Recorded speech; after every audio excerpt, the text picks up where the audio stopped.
आपके हाथों से हो रहा है। आप अपने भारत माता की जय बोल करके हाथ ऊपर करके फ्लैश लाइट पूरी तरह से दिखाइए। भारत माता की, भारत माता की, भारत माता की। बहुत बहुत धन्यवाद। अब उद्घाटन हो गया।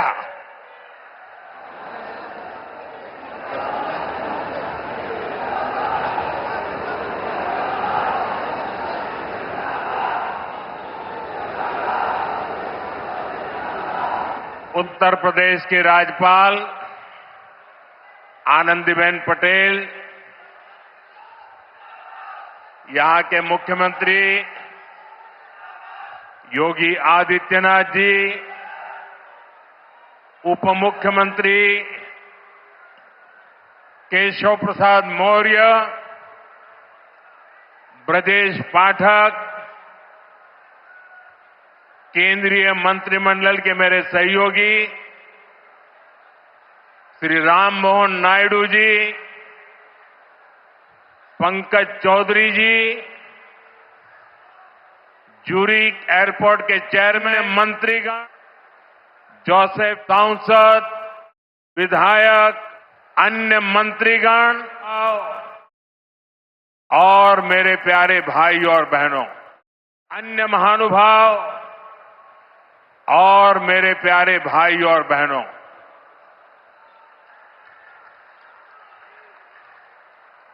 मैं देख रहा हूं आज जहां भी मेरी नजर पड़ रही है, सारे युवा मुझे नजर आ रहे हैं।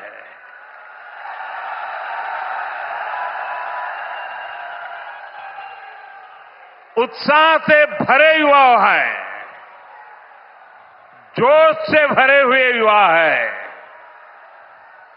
क्योंकि इन युवाओं को पता है कि ये जो काम हो रहा है ना, ये नौजवानों का भविष्य को नई उड़ान देने वाला काम हो रहा है। आज हम विकसित यूपी, विकसित भारत अभियान का एक नया अध्याय शुरू कर रहे हैं। देश का सबसे बड़ा प्रदेश आज देश के सबसे अधिक इंटरनेशनल एयरपोर्ट्स वाले राज्यों में से एक हो गया है। और आज मेरे लिए गर्व और प्रसन्नता के दो कारण हैं। एक तो ये है, इस एयरपोर्ट का शिलान्यास भी करने का सौभाग्य आप सबने मुझे दिया था और आप सबने इस एयरपोर्ट के उद्घाटन का सौभाग्य भी मुझे दिया। लेकिन मैंने उस सौभाग्य को आपके साथ बांट दिया और आपके हाथों से उद्घाटन करवा दिया। दूसरा, जिस उत्तर प्रदेश ने मुझे अपना प्रतिनिधि चुना, जिस उत्तर प्रदेश ने मुझे सांसद बनाया, उसकी पहचान के साथ, उस उत्तर प्रदेश की पहचान के साथ इस भव्य एयरपोर्ट का नाम भी जुड़ गया है।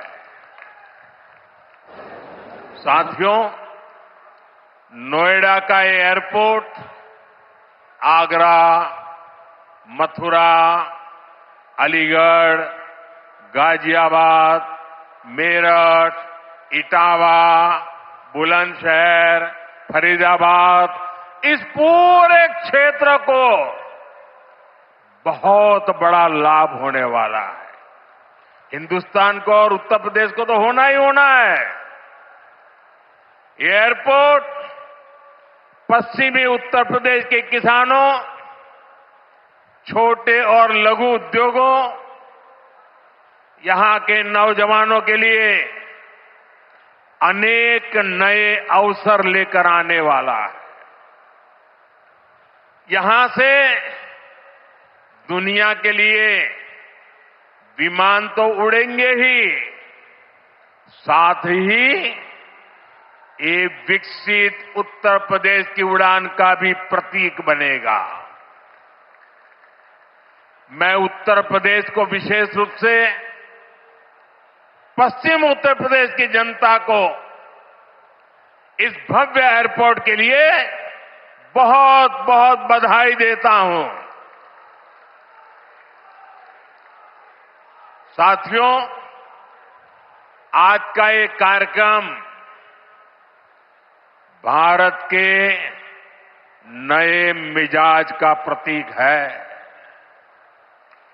आप सभी देख रहे हैं कि आज पूरा विश्व कितना चिंतित है। पश्चिम एशिया में 1 महीने से युद्ध चल रहा है। युद्ध की वजह से कई सारे देशों में खाने पीने के सामान, पेट्रोल, डीजल, गैस, खाद, ऐसी कई जरूरी चीजों का चारों तरफ संकट पैदा हो गया है। हर देश इस संकट का सामना करने के लिए कुछ न कुछ कोशिश कर रहा है, प्रयास कर रहा है। और हमारा भारत भी इस संकट का पूरी शक्ति से मुकाबला कर रहा है। देशवासियों की ताकत के भरोसे कर रहा है। भारत तो बहुत बड़ी मात्रा में कच्चा तेल और गैस, ये जहां युद्ध चल रहा है ना, इस युद्ध से प्रभावित इलाके से मंगाता है। इसलिए सरकार हर वो कदम उठा रही है जिससे सामान्य परिवारों पर, हमारे किसान भाई बहनों पर इस संकट का बोझ न पड़े। साथियों, संकट के इस समय में भी भारत ने अपने तेज विकास को निरंतर जारी रखा है। मैं सिर्फ पश्चिमी उत्तर प्रदेश की ही बात करूं तो पिछले कुछ सप्ताह में ही ये चौथा बड़ा प्रोजेक्ट है जिसका शिलान्यास या लोकार्पण हुआ है। इन कुछ ही सप्ताह में, इस दौरान नोएडा में बहुत बड़ी सेमी कंडक्टर फैक्ट्री का शिलान्यास हुआ। इसी कालखंड में देश की पहली दिल्ली मेरठ नमो भारत ट्रेन ने गति पकड़ी। इसी कालखंड में मेरठ मेट्रो का विस्तार किया गया और इतने कम समय में आज नोएडा इंटरनेशनल एयरपोर्ट का आप सबके हाथों से उद्घाटन भी हो गया। साथियों, ये सारे प्रोजेक्ट्स यूपी के विकास के लिए डबल इंजन सरकार के प्रयासों का शानदार उदाहरण है। सेमीकंडक्टर फैक्ट्री भारत को टेक्नोलॉजी में आत्मनिर्भर बना रही है। मेरठ मेट्रो और नमो भारत रेल तेज और स्मार्ट कनेक्टिविटी दे रही है। और ये हमारा जेवर एयरपोर्ट पूरे उत्तर भारत को दुनिया से जोड़ रहा है। और आपने अभी वीडियो में देखा, ये ऐसा एयरपोर्ट बन रहा है, हर 2 मिनट में एक जहाज उड़ेगा, हर 2 मिनट में एक जहाज उड़ेगा। पहले सपा वालों ने नोएडा को अपनी लूट का एटीएम बना लिया था, लेकिन आज भाजपा सरकार में वही नोएडा यूपी के विकास का सशक्त इंजन बन रहा है। साथियों, जेवर का ये एयरपोर्ट डबल इंजन सरकार की कार्य संस्कृति भी, इस कार्य संस्कृति का भी बहुत अच्छा उदाहरण है। अब आप सोचिए, इस एयरपोर्ट को अटल बिहारी वाजपेयी जी की सरकार ने 2003 में ही फाइल में मंजूरी दे दी थी। 2003 में आप में से बहुत होंगे जिसका जन्म नहीं हुआ होगा, बहुत वो लोग होंगे जो उस समय 25-30 साल के, 35 साल के हुए होंगे और आज रिटायर्ड की हो गए, लेकिन एयरपोर्ट नहीं बना। लेकिन केंद्र में कांग्रेस और यहां की पहले की सरकारों ने सालों तक इस एयरपोर्ट की नींव तक नहीं पड़ने दी। 2004 से 2014 तक ये एयरपोर्ट फाइलों में ही दबा रहा। जब हमारी सरकार बनी तो यूपी में सपा की सरकार थी। शुरू के 2-3 सालों में सपा वालों ने इस पर काम नहीं होने दिया,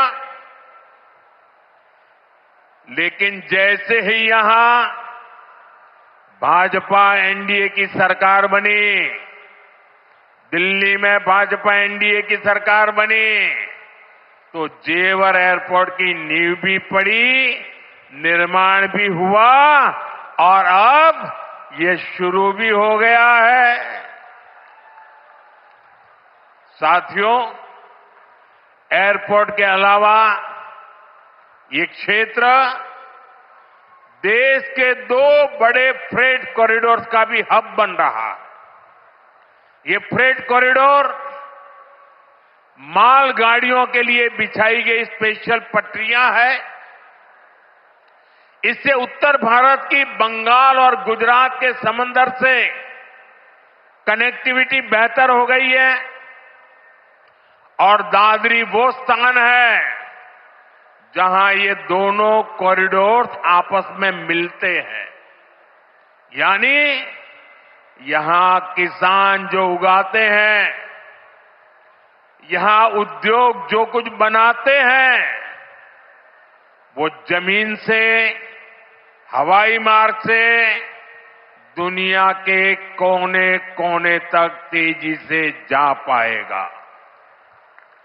ऐसी मल्टी मॉडल कनेक्टिविटी के कारण यूपी दुनिया भर के निवेशकों के लिए बहुत बड़ा आकर्षण बन रहा है। साथियों, जिस नोएडा को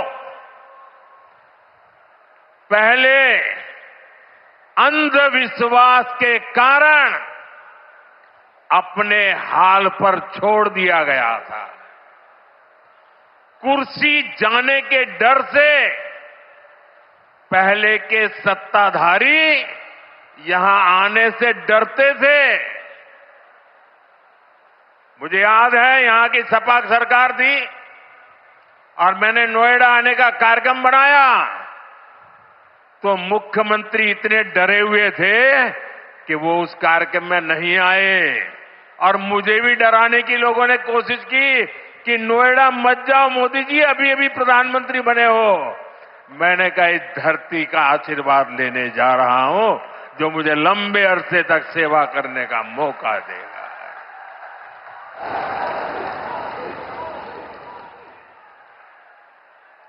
अब वही इलाका पूरी दुनिया का स्वागत करने के लिए तैयार है। ये पूरा क्षेत्र आत्मनिर्भर भारत के संकल्प को सशक्त कर रहा है। साथियों, इस क्षेत्र की अर्थव्यवस्था में खेती किसानी का बहुत महत्व है। मैं आज उन मेरे किसान भाई बहनों का विशेष रूप से आभार व्यक्त करता हूं जिन्होंने इस प्रोजेक्ट को साकार करने के लिए अपनी जमीनें दी हैं। उन किसानों के लिए जोरदार तालियां बजाइए दोस्तों। मेरे किसान भाई बहनों के लिए जोरदार ताली बजाइए। मेरे किसान भाई बहन, आपके इस योगदान से ही इस पूरे क्षेत्र में विकास का एक नया दौर शुरू होने जा रहा है। आधुनिक कनेक्टिविटी का जो विस्तार यहां हो रहा है, उससे पश्चिमी यूपी में फूड प्रोसेसिंग की संभावनाओं को और बल मिलेगा। अब यहां के कृषि उत्पाद दुनिया के बाजारों में और बेहतर तरीके से जा पाएंगे। साथियों, यहां मैं अपने किसान साथियों का एक और बात के लिए भी आभार व्यक्त करना चाहता हूं।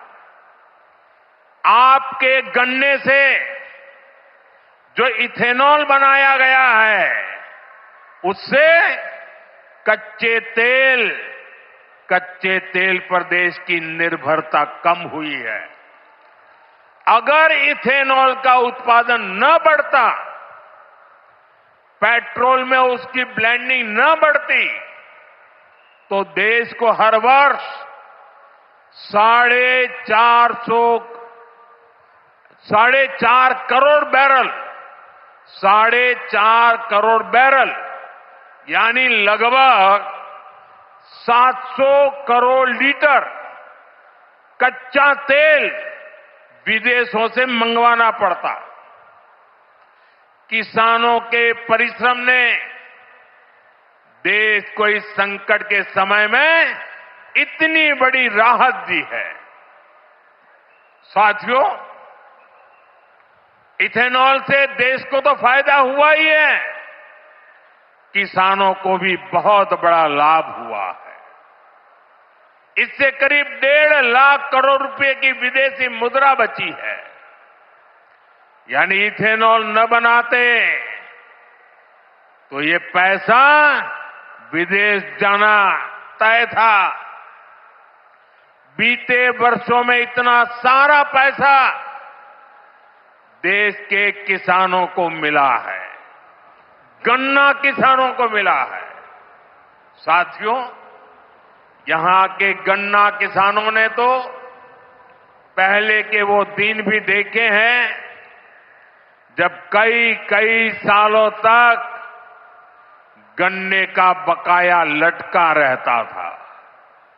लेकिन आज भाजपा की डबल इंजन सरकार के प्रयासों से गन्ना किसानों की स्थिति बेहतर हुई है। साथियों, किसी भी देश में एयरपोर्ट सिर्फ एक सामान्य सुविधा नहीं होता। ये एयरपोर्ट प्रगति को भी उड़ान देते हैं। साल 2014 से पहले देश में सिर्फ 74 एयरपोर्ट थे। आज 160 से अधिक एयरपोर्ट देश में है। अब महानगरों के अलावा देश के छोटे छोटे शहरों में भी हवाई कनेक्टिविटी पहुंच रही है।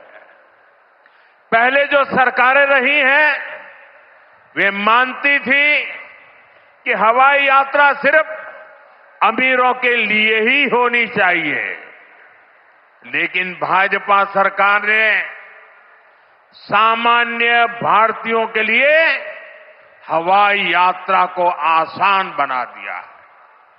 हमारी सरकार ने उत्तर प्रदेश में हवाई अड्डों के नेटवर्क का तेजी से विस्तार करते हुए उनकी संख्या बढ़ाकर 17 कर दी है।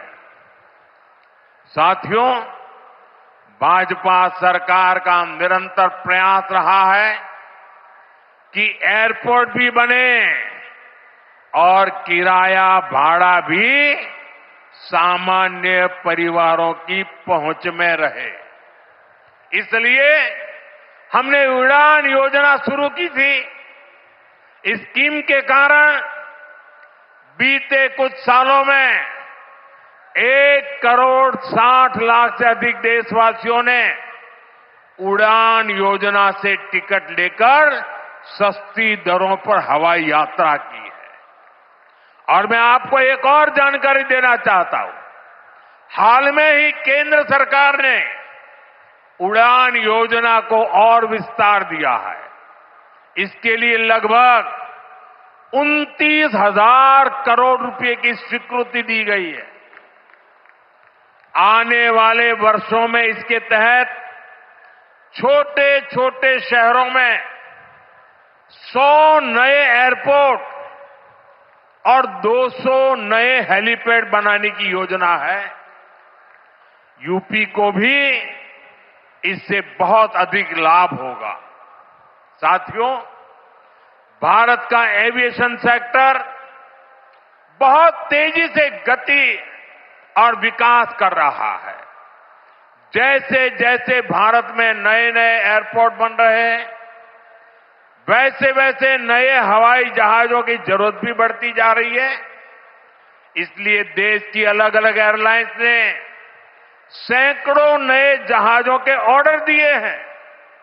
ये जो नई सुविधाएं, नए जहाज आ रहे हैं, इनको उड़ान वाले और इसको उड़ाने वाले, इनमें सर्विस देने वाले, मेंटेनेंस से जुड़े, ऐसे हर काम के लिए बहुत बड़ी संख्या में वर्कफोर्स की जरूरत होगी।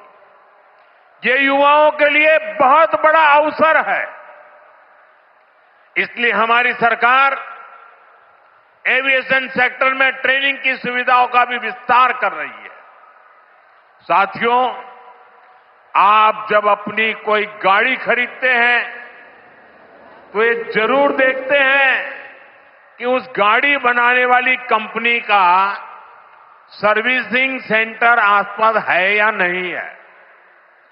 आप जानकर हैरान हो जाएंगे कि हमारे देश में हवाई जहाजों की सर्विसिंग यानी उनके मेंटेनेंस, रिपेयर एंड ओवरहॉल की पुख्ता व्यवस्था ही नहीं थी।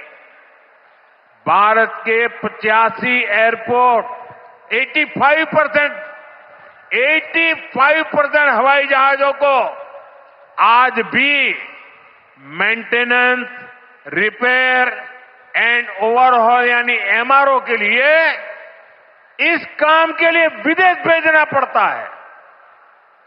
इसलिए हमारी सरकार ने ठाना है कि एमआरओ सेक्टर में भी भारत को आत्मनिर्भर बनाएंगे। अब भारत में ही बहुत बड़े पैमाने पर एमआरओ सुविधाएं विकसित की जा रही है।